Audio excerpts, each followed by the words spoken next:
অন্যদিকে বাঁকুড়ার বিষ্ণুপুরে সেখানে নিরাপত্তায় জোর, পর্যটন কেন্দ্র সহ বিভিন্ন জায়গায় বসানো হয়েছে অত্যাধুনিক সিসি ক্যামেরা, যে ক্যামেরা 360 ডিগ্রি ঘুরে ছবি তুলতে পারে। দেখুন।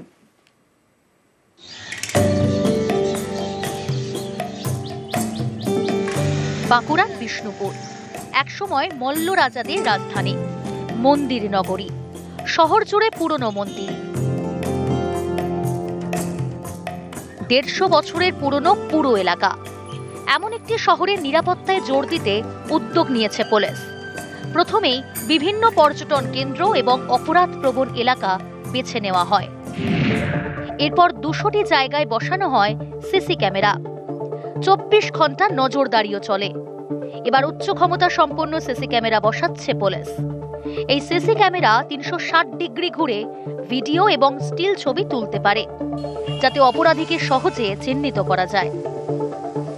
বিষ্ণুপুরে আমরা অলরেডি প্রায় 200-র কাছাকাছি ক্যামেরা লাগিয়েছি। যেহেতু আমাদের পোড়ামাটির হাটে বিভিন্ন রকমের সরকারি এবং অন্যান্য অনুষ্ঠানগুলো হয়, শনিবার এবং রবিবার আমাদের এখানে হাট বসে, তো সেই জন্য এখানে নিরাপত্তার জন্য আমরা এখানেও একটা পিটিজেড ক্যামেরা বসাতে চলেছি। বিরাট সুবিধা হবে, কারণ এখন সবাইকে ইয়াটা কমে যাবে, চুরি ডাকাতি ছিনতাই সব রাস্তায় চারদিকে ক্যামেরা লাগাচ্ছে, আর এটাতে অনেক ক্রাইম, অনেক চুরি, অনেক ডাকাতি কমে যাবে। খুব ভালো হচ্ছে, বিষ্ণুপুরে অনেক কমে গেছে। খুব ভালো জিনিসই হয়েছে, খুব ভালো। এটা সবাইকারই মঙ্গল, সবকিছুই এটাতে বাজাই থাকবে। কেউ মারামারি করুক, ঝুট ঝামেলাই করুক, ঝগড়াই করুক, চুরি চর্চাই করুক, সবই এটাতে হবে, ক্যাসেট হয়ে থাকবে। পোড়ামাটির মন্দির, আর মন্দিরের দেওয়ালে টেরাকোটার কাজ। এই মন্দির দেখতেই পর্যটকদের ভিড় জমে বিষ্ণুপুরে। অনেকের দাবি, এই সুযোগে অপরাধের ঘটনাও ঘটছে, যেটা আটকাতে পুলিশের ভরসা সিসি ক্যামেরা। বাঁকুড়া থেকে দেবব্রত মণ্ডল, নিউজ 18 বাংলা। আমার বাংলার এই বুলেটিনের শুরুতেই যে খবরের দিকে নজর রাখবো, ঘাটাল মাস্টার প্ল্যান বাস্তবায়নে আরো এক ধাপ।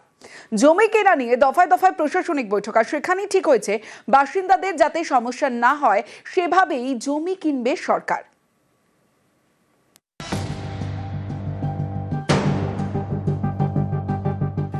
রাজ্যের টাকায় ঘাটাল মাস্টার প্ল্যান, এর জন্য রাজ্য বাজেটে 500 কোটি টাকা বরাদ্দ হয়েছে। কাজও শুরু হয়ে গিয়েছে। ঠিক হয়েছে মাস্টার প্ল্যানের জন্য জমি কিনবে রাজ্য সরকার। এ নিয়ে দফায় দফায় প্রশাসনিক বৈঠক হয়, সেখানে ঠিক হয়েছে বাসিন্দাদের যাতে সমস্যা না হয় সেভাবেই জমি কেনা হবে।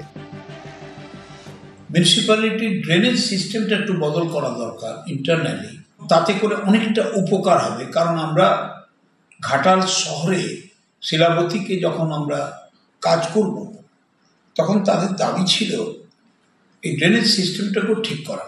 আমাদের ইঞ্জিনিয়াররা সরজমিক তদন্ত করুন এবং দেখুন কতটা ভালো করা যায়। পার্ট অফ ঘাটাল মাস্টার প্ল্যানের ইম্পর্টেন্ট সেকশনটা, কম্পোনেন্টটা আমরা কাজে লাগাতে পারব। যেখানে সম্ভব জমির পরিমাণ কমানো, সেটা কমিয়ে একদম সায়েন্টিফিকভাবেই এটা করার চেষ্টা করা হচ্ছে। এমব্যাঙ্কমেন্টের ক্ষেত্রে যেখানে নদীর পাড়ে যে জমি যেখানে বেশি আছে সেখানে তো অবশ্যই কমানো যাবে। সেই জিনিসটা ওনারা দেখে সঠিকভাবে প্ল্যানটি আরও নতুনভাবে প্ল্যান করছেন, যাতে করে কিছুটা মানুষের সেভ করা যায়। কিছুটা নেবে, আমার একটা রয়ে যাবে, এটা আমাকে খুব খুশিতে। এসডি অফিসে মিটিং হয়েছিল, আচ্ছা এটা হোক, মাস্টার প্ল্যান হোক। ঘাটাল অনেকটা বাটির মতো, প্রতি বছর বর্ষায় ভাসে ঘাটাল, রাস্তায় নামে নৌকা। বন্যা মোকাবিলায় ঘাটাল মাস্টার প্ল্যানের দাবি দীর্ঘদিনের। 1982 সালে 10ই ফেব্রুয়ারি ঘাটাল মাস্টার প্ল্যানের শিলান্যাস হয়, কিন্তু শুরুর পরেই বন্ধ হয়ে যায় কাজ। 2015-র 25শে মে জলসম্পদ মন্ত্রক প্রস্তাবিত প্রকল্পে ছাড়পত্র দেয়। প্রথম পর্যায়ে প্রায় 1215 কোটি টাকা খরচ ধরা হয়। খরচ ধরা হলেও ঘাটাল মাস্টার প্ল্যানের জন্য টাকা বরাদ্দ করেনি কেন্দ্র। সম্প্রতি কেন্দ্রীয় জলশক্তি মন্ত্রী CR পাটিল জানিয়ে দেন, ঘাটাল মাস্টার প্ল্যানের জন্য রাজ্যকে কোনো টাকা দেওয়া হবে না। আন্তর্জাতিক সংস্থা থেকে ঋণ নিয়ে প্রকল্প বাস্তবায়িত করুক পশ্চিমবঙ্গ সরকার। টাকা দেয়নি কেন্দ্র, কিন্তু সেই ঘাটাল মাস্টার প্ল্যানের জন্য গত বছরই টাকা বরাদ্দ করেছে রাজ্য সরকার। শুরু হয়েছে কাজ। সম্প্রতি বিধানসভায় মুখ্যমন্ত্রী বলেন, ঘাটাল মাস্টার প্ল্যানের জন্য টাকাই দিল না কেন্দ্র, রাজ্য নিজের টাকায় মাস্টার প্ল্যান করছে। বাজেট থেকে টাকা দিয়েছি, ঘাটাল মাস্টার প্ল্যান হয়ে গেলে মেদিনীপুর চন্দ্রকোনার বাসিন্দারা বাঁচবেন। 2 বছরে কাজ শেষ হবে। জমি নিয়ে সমস্যা হলে রুট ঘুরিয়ে নিতে চেষ্টা করুন, বসতি এলাকায় যেন কোনো সমস্যা না হয়। এরপরেই ঘাটালে বৈঠক, সেখানে ঠিক হয়েছে মাস্টার প্ল্যানের জন্য যতটা সম্ভব কম পরিমাণ জমি কেনা হবে। ঘাটাল থেকে সুকান্ত চক্রবর্তী, নিউজ 18 বাংলা। অন্যদিকে যে ছবি দেখছেন মাথাভাঙার ছবি। মাথাভাঙায় ভাঙন রোধে নয়া বাঁধ তৈরি হচ্ছে। মাথাভাঙা 2 নম্বর ব্লকে বাঁধের কাজ ইতিমধ্যেই শুরু হয়ে গিয়েছে। ডুডুয়া জলঢাকায় বাঁধের কাজ শুরু। 11,42,000 টাকা বরাদ্দ সেচ দপ্তরে। দীর্ঘদিনের দাবি পূরণে খুশি স্থানীয়রা। বাঁধের এই যে ভাঙন ছিল, সেই ভাঙনে মনে করে এখন বাঁধ হইতেছে, জালি কাজ হচ্ছে, আমরা সবাই খুশি হচ্ছি। হ্যাঁ, জমি জায়গা সব ভাঙি গেছিল, এখন তো বন্ধ হয়ে যাবে। এখন এই যে বাঁধের পাথর ঠাকুর করে আমরা সবাই উপকৃত হলাম। এখন কাজটা হচ্ছে। আর যেরকম ভাঙনের সৃষ্টি হয়েছিল, আমরা সবাই টেনশনে ছিলাম যে এবার হয়তো আরও বেশি ভাঙবে। এখন কাজটা হচ্ছে, যাই হোক আমরা সবাই উপকৃত হলাম। ভালো হবে, সুবিধা হবে মানুষের, যাতে জমিটা উপকৃত হয়, মানুষের বাচ্চা থেকে রক্ষা পায়, যাতে আর নদীর ভাঙন না আসে। জালিটা এখন হচ্ছে, এলাকার মানুষ যাতে খুশি। মুখ্যমন্ত্রী মমতা বন্দ্যোপাধ্যায়ের নির্দেশে শেষমেশ জমির রেকর্ড। আগে জমির পাট্টা পেলেও রেকর্ড না থাকায় সমস্যা। বাঁকুড়া ছাতনায় শেষমেশ জমির রেকর্ড বিলে রেকর্ড বিএলআরও দফতর থেকে। জমির রেকর্ড পেয়ে খুশি গ্রামের 16 পরিবার।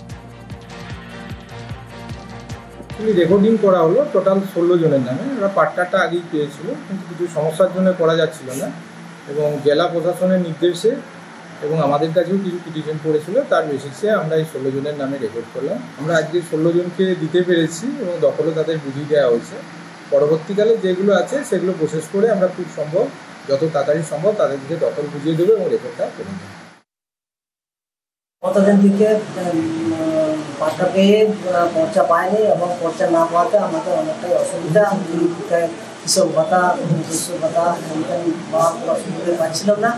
তো আজকে পেয়ে যাওয়ার পর ভাবছি যে আমরা পরবর্তীকালে আগের থেকে যা সমস্ত সুবিধা আমরা খুবই আনন্দিত। এবার যে ছবি দেখাবো, বঙ্গোপসাগরে ট্রলার ডুবি। অল্পের জন্য রক্ষার আয় দেখি 13 মৎস্যজীবীর। রথযাত্রার দিন মাছ ধরতে রওনা ট্রলারের, ফেরার পথে আচমকাই দুর্ঘটনা। ট্রলারের পাটাতন ভেঙে জল ঢুকতে থাকে। পাশে থাকা অন্য ট্রলারের তৎপরতায় রক্ষা। ডুবে যাওয়া ট্রলারটি উদ্ধার করা যায়নি।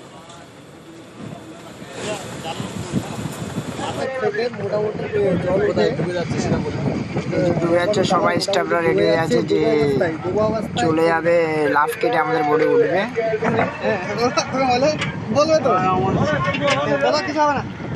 বলবে তো। শুক্রবার সকাল 8টার দিকে ফেরার পথে দুর্ঘটনা হয়ে যায়। বড়িতে চেতু পাইপ ফেটে গিয়ে জল ঢুকে যায়, বড়ি পুরো আচমকায় পুরো জলে ঢুকে যায়। বড়িটা বসে যায় হঠাৎই। ফিরে এসছি, ওপরবেলার ডানের ওপর দিয়ে এসছি।